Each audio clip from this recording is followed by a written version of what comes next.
Hey, we are the Lab Doctors. I'm Amanda. I'm Dorothy. And I'm Zhao Yong. We are biomedical researchers who realized we still have a lot to learn about science. So why not join us on this quest? Hey everyone, welcome back to the Lab Doctors podcast. On this week's episode, we're going to be talking about Acupuncture. First off, how do you spell acupuncture? Acupuncture. Oh my god! Acupuncture. I keep spelling it as double C. Is it? No, but it's one C. Oh my god, I was like, are we wrong? We were so confident. But she did say that we were right. Yeah. Anyway, it doesn't matter. It's just that I've been searching wrongly. Okay. So acupuncture is an ancient Chinese medicine-based approach to treating a variety of conditions. And they do it by poking your body with needles. And supposedly, as Paul Kempisti, a licensed acupuncturist, has defined, it's a minimally invasive method to stimulate nerve-rich areas of the skin surface in order to influence tissue glands, organs, and various functions of the body. Okay, so each acupuncture point or each acupuncture needle produces a tiny injury at the insertion site. And even though it's very, very minor kind of sensation, right? It's enough to cause not much discomfort, but it's enough signal to let the body know that it needs to respond to this small prick. So this response will involve the stimulation of the immune system, promoting circulation to the area, wound healing, and pain modulation. Okay, and so have y'all gone for acupuncture before? No. Huh, really? Yes. Because I've been quite a few times. For what though? For back pain. Yeah, same. Mine is also back pain. Yeah, actually it depends on which TCM doctor you go. There's some that will just do the pushing, the chiropractor, and there's some that just use needles. Yeah. Does it hurt? Depends. It's minor pain. Depends. Okay. I'll go into a bit of the feeling later. So how acupuncture works is that the needles, which are usually stainless steel and have to be sterile, they are usually flexible and they range from 10 to 100 mm. So that's 10 mm is 1 cm. Yeah. When you lose it, 100. 10 cm. Like the ruler. 100 mm is 10 2/3 of a cm? ruler. Oh yeah, it is. So anyway, longer needles will be used to penetrate areas with thicker tissue. Okay. So generally the head, the neck use thin, short needles, and most sessions involve a placement of about 5 to 20 needles at the acupuncture points. Okay. So the practitioner will insert the needle, right? And then they'll leave it there for 10-20 minutes when you're in a relaxed position. Yes. I don't know, I just feel they'll push it in. Knock one it, finger, tap it, or tap it, something. in. For me, I characterize the feeling as a sour feeling. It's very sore and then it radiates from that point and it feels like acid is burning.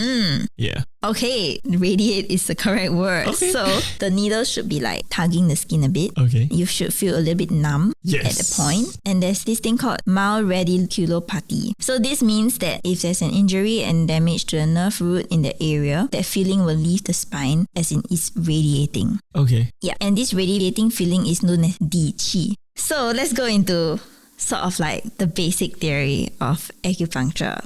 So what is qi? Life energy. Yes. So I was trying to find out what is qi, and apparently it's not really well defined. People call it an invisible life-giving force. It just sounds so. And then the TCM, they believe that qi needs to flow well throughout the body. Then you will feel good not only physically but also mentally. So in TCM, they also care about the way you act, the way you think kind of thing. It's not really just physical symptoms. Oh. Okay, yeah. That's why it's don't be sad.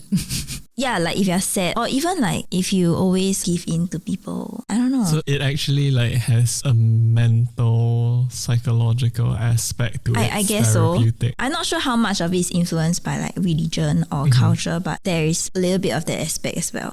So then if the qi is blocked or deficient, then one will become unwell. So unwell here doesn't mean just physically sick. It also means other aspects of your life. So the idea is that there's no isolated symptoms and you need to balance the qi to restore the interconnectedness of the body and hence its wellness. Yeah, I can comprehend as well. Sounds like my soul. Okay, the next thing is yin-yang. Yin-yang. Yin-yang. Yin-yang. Okay, yin-yang. Thinking about is in the Mulan, the cartoon one. What's the boyfriend? The Shang. Shang. Yeah. So balance. Yeah. And acupuncture will supposedly help to balance the yin yang and the qi. And these can be aided by other TCM practices like moxibustion that would help to warm and move the qi. They can also use hand pressure, known as acupressure, to help do like additional acupuncture. And I don't know if like, have you all tried pressing your own acupuncture points? Yeah. I don't know if it works, but like there's such thing lah. I mean, if you're not a licensed practitioner, Yeah. I learned that there's one here above the wrist, like 3 fingers above your wrist line to like, I think it's 3 fingers to like prevent you from feeling nauseous. Oh. Like if you're on a seasick boat. Right hand I or think left both hand? also can. Like I bought a seasick band before that you can wear, and then there's like a bead that help you press your point. Supposedly it should help you when you go on like a boat. Yeah. Anyway, so that's acupoint. And like personally, I've also experienced the one with electricity, which I always cannot comprehend how it looks like on my back. Like after inserting needle, then they will connect. A bit like ECG. I don't know. They cap the needle with the metal thingies, and then like they will send a pulse through it. And where the needles are, I feel like it's twitching a bit every time the electricity comes through. Okay. It's quite show actually, like very, very comfortable. And I feel like, yes, it's more effective. Okay, so the classic theory of acupuncture recognizes about 365 points. On the body, all over the body. Yes. Okay. And they are located on 14 main channels known as meridians. Right. So these meridians, right, connect the body together, and it's not detectable by scientific methods. Because meridians are defined as the path through which qi flows. So they are not really anatomical structures which you can detect with Western medicine. But I guess that's the point lah. It's like nowadays people are trying to understand if acupuncture really works. Yes. However, in practice, only about 150 points are commonly used by the acupuncturist. And regarding the question on like, so if you have chronic back pain or you have back pain, do they only poke the back? Is not necessarily. So like the needles can be in my arm. Mine was like also at the back of my knee. Supposedly everything is connected in Chinese medicine. So okay, so that's the theory part about acupuncture. Let's go into, so does acupuncture work? I feel like it does. Like, okay, so this is my theory. Okay. Basically, all TCM, it works, but you don't know what or why it works. Like, so if you drink like those herbs and everything, there are active ingredients in the herbs, and it does have an effect on your body physiologically. So it does work. So like for acupuncture, like putting those, like hitting those pressure points, unblock your qi or basically improve circulation in my head, it works. It just maybe doesn't have to be that way. I don't know. I mean, I've been pressing the thing about nausea and like, I don't know, I just burped 2 times. Feels better. So I don't know, is it placebo? Okay, so 500 randomized control trials Oh wow. were done. 500 trials? Okay, but this paper, to be fair, it was like in 2022. So I don't know whether nowadays there's like more that have been done. Wait, 2022? Quite recent. Sorry, 2002. Oh my god, I was like, there's more in like... Sorry, this paper is a bit old. It's like in 2002. Yep. It was a review paper and they covered like 500 randomized control trials, which I'm going to refer to as RCTs. And they evaluated whether acupuncture works, of which these trials, right, there were more than half that included a placebo. Okay. So they just poke random needles? So that is something I'll cover later. Results is obviously It works. Inconclusive. Inconclusive. So basically, most of the RCT shows that acupuncture is either effective or contradictory. That means some show effect, some don't show effect. Oh. Yeah. I thought like some show worse. And I was like, what? Yeah. I think it's more of whether they have effect or whether they have no effect. Yes. Okay. Compared to the placebo group. Okay. 4 of the randomized control trials showed positive results for acupuncture. And these are in the field of vomiting and dental pain. So like example, if you have TMJ, like chronic jaw pain, Okay. then it helps. Whereas RCT showed that acupuncture is largely useless for drug or smoking addictions, Okay. as well as tinnitus, which means hearing sounds from inside your body. Yeah, the Yeah. like ringing Yeah. sound in your ears. So the problem with a lot of these RCTs is that it's difficult to get a proper placebo. Like what do you poke, right? Like let's say you poke somewhere else and you damage some other organ, you know. And it's also difficult to get the placebo in terms of getting a matching control, like something that would hit that spot but then not give you the effect that it's supposed to give. Right. Something that's not a needle, like what you're going to use, that kind of thing. So it's a bit hard. And also when they compare the different like trials, right, the field of acupuncture itself is very diverse. Like if you go to the TCM for the same condition, they might use different like range of acupuncture points to treat you. So it's very different from Western medicine where like sometimes the treatment is kind of defined quite clearly. There's this range of medicines you're going to try. So can Western science still back up acupuncture? Over the years, many countries, including the Western countries, have also picked up acupuncture, probably because they're also acknowledging its effectiveness while still trying to understand how it fully works. But as scientists, we feel like there's a need for some sort of explanation. And so for those who are biomedically trained acupuncturists, they have focused on using acupuncture points that are backed up by Western understanding of the nervous system, myofascial trigger points, or recent scientific discoveries about the likely mechanism of acupuncture. So they might not use those that are not like well studied. However, in certain fields, it's quite evident that acupuncture can help. So like we mentioned, dental pain and nausea, right? It's understood that for pain relief, it can stimulate analgesia by stimulating the muscles and smaller diameter nerves. So the nerves would then, like when you poke the nerves, then they would send messages to the spinal cord and activate the spinal cord, the brainstem, your hypothalamic neurons, and then these would trigger endogenous opioid mechanisms to cause pain relief. And they can even measure like the plasma or corticospinal fluid levels for endogenous opioids or like stress-related hormones. Like it's kind of giving an equivalent reaction to like giving aspirin or indomethacin. And lastly, also, there have been functional MRIs being done to observe whether there's a quantifiable effect of acupuncture. Because a lot of times acupuncture is very qualitative, like they'll ask you, oh, have you felt anything better, that kind of thing. For example, right, one of the MRIs done is that when they used an acupuncture point related to vision, they found that it activated the occipital lobe region, which is the same area activated by stimulation of the eye when you get direct light. So this point, in fact, was located on the foot.